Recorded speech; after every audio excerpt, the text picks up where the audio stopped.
need your help to take me to the next level. So who wants to jump on board and brew with me? All right. Can we taste that? Of course, I have some samples for you. Do you think Max is a little hyper because we're drinking so much coffee? Max, I have a question. Of course. How old are you now? I'm 18 years old now. So you have a cold brew coffee that I actually made in my hotel room last night because of how easy the system is to use. You made this 24 hours ago. 24 hours ago. I have the sugar cubes and I have some milk. Is this? Oh my God. What it's really strong. Is this the normal strength of it? It's not strong enough for me. Really? So the benefit of this system is because it's just a mason jar, you can use as much or as little coffee as you want. So I did it the way I like it, and I don't like it that overpowering. Oh, I see. But Max, I'm Croatian. We like our coffee. So fill it up all the way to the top, just a drop of water. You can just chew on the grounds. Okay, so how many people actually go to the trouble of making cold brew coffee? I know that a lot of large coffee retailers have recently switched over to cold brew coffee. Peet's Coffee has entirely changed from iced coffee to cold brew. I know Starbucks is selling cold brew now in addition to iced coffee, and they're both selling at $2 to $3 more than a normal cup of iced coffee is. Max, are you selling the filter or the bottles? Okay, our #1 best-selling product is that filter right there. So that brown pouch is the filter with the straw, and it can hang. How much does that sell for? That sells for between $15 and $20. Can we see that? So anybody could use their own mason jar. Exactly. Yeah, so there's any wide mouth mason jar. You can find it at practically any grocery store. What's it cost you to make it? It costs us right now $4 to make it in that package.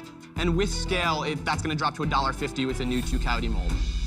So we're selling it online right now. Big box retail is what we're aiming for in the next year. Where would you want to be in a big box retail store? So this product would do very well in, something like a Bed Bath & Beyond or a Target. Do you have competition? There are other cold brew coffee makers. They range anywhere between $50 and $250. And what do they do? So there's one that you put on your counter and you add it, it's this big and you put it on your counter and it sits and there's a valve at the bottom to, filter it. There's really nothing that's designed for somebody using a mason jar that just wants to do it the same way. I get this sense that you're running at about 115% and drinking a lot of the product. I'm not kidding. And I'm not saying that's a bad thing, but the numbers don't lie. Why don't you tell us what you've sold? Last year, we did $50,000 in revenue.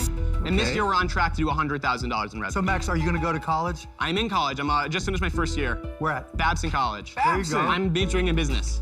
Let me ask you, so you're 18 years old. How long have you been watching Shark Tank? Since I was about 8 years old. Wow. Watching Shark Tank, I learned how to run a business, right? You see entrepreneurs stand here and they're, doing something that might not be the smartest, and they just get roasted for it. And I was like, okay. And so I'm taking the lessons that you were telling other entrepreneurs and applying them to this business. The most inspiring thing about being a shark, 50% of the people that come up to us are kids. And they're learning the language of business. And look at you, you've taken that. It's just so inspiring to be a shark and to help people that way. Mark Cuban was the shark there. He got 30%, huge chunk of the company, young guy, 18-year-old. Seemed like he had his act together. What are your initial thoughts on that product and presentation? Yeah. I did turn my mute button off, right? Still here? Fantastic. Yep, you're good. All right, technical success. Yeah, I loved the sort of the physics of it, the simplicity of it. He's absolutely right. Mason jars are everywhere. I must have a dozen of them myself. I'm not sure why, mostly just for pickled onions and whatnot. But where you take something I don't have a whole lot of space. I really don't have a whole lot of space. So something simple like that, where it's just like you put it together, you stick it in the fridge, you put the top one on, flip it over, clean out the grounds and repeat as necessary.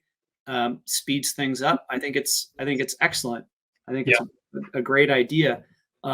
Then my challenge then becomes, how do I keep other people from going, oh, that's easy enough. And he's got a metal one. I'm going to make a plastic one, or, I'm going to make one that's got the Cincinnati Bengals logo on it, or, somebody's going to come along and kind of steal his thunder a little bit, I think would be my concern. Well, and so one thing you can do is you can get a patent. He did. Max Weber got his patent issued, 9,993,011 back in 2018. This is a utility patent, and looks like a firm, Harness Dickey and Pierce, and it looks a lot like what he showed on the Shark Tank with some of the figures. And I'm not going to read through the whole patent, but one thing I mentioned before, it's not the pictures that you own, It's a set of written claims at the bottom. So this is all part of the specification for those that are unfamiliar, describing what the invention is, maybe the method as well. And so he's got an assembly. So it's a physical parts, and you can see each of these paragraphs make up each element of that.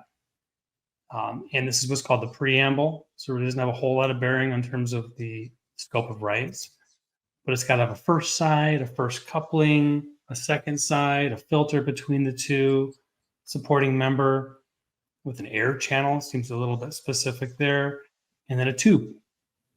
Tube is fairly specific structurally, but it is, obviously it's cylindrical in nature and has to be connected to the support member from the first side and the second side. So there is some language here. They likely had to overcome some office actions, but it's basically a double filter.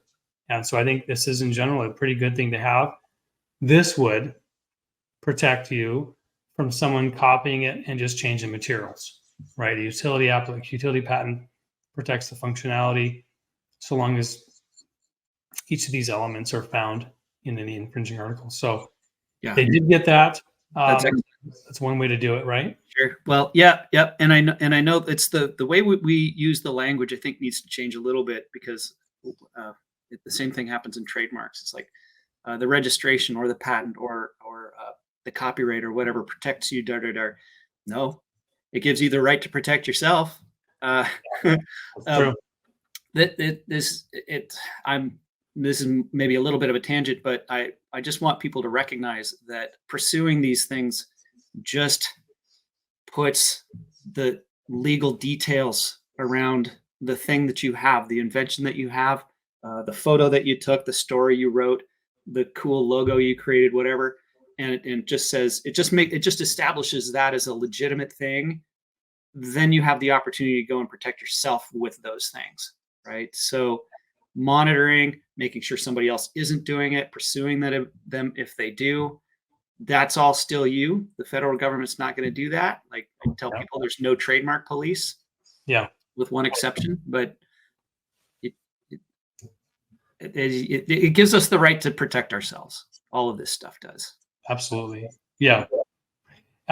They did, just a quick update, they did so Mark did the deal. They did move forward with that investment. They made sales in 2018, 2019, and he sold the whole company to a company called Snarky Tea. If you've heard of Snarky Tea.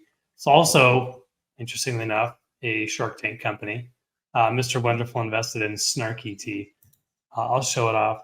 And then at least on perusing this site, I didn't see the specific double mason jar product for sale.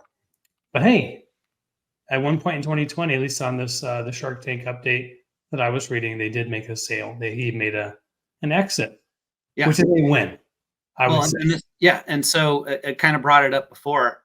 It's entirely possible that Snarky Tea said that is going to cut heavily into some of the things that we produce. They bought it off of him, and they're never going to make it. Right there, you go. In a defensive strategy, right? Yeah, acquiring a patent portfolio to prevent which could be a really good deal for both parties.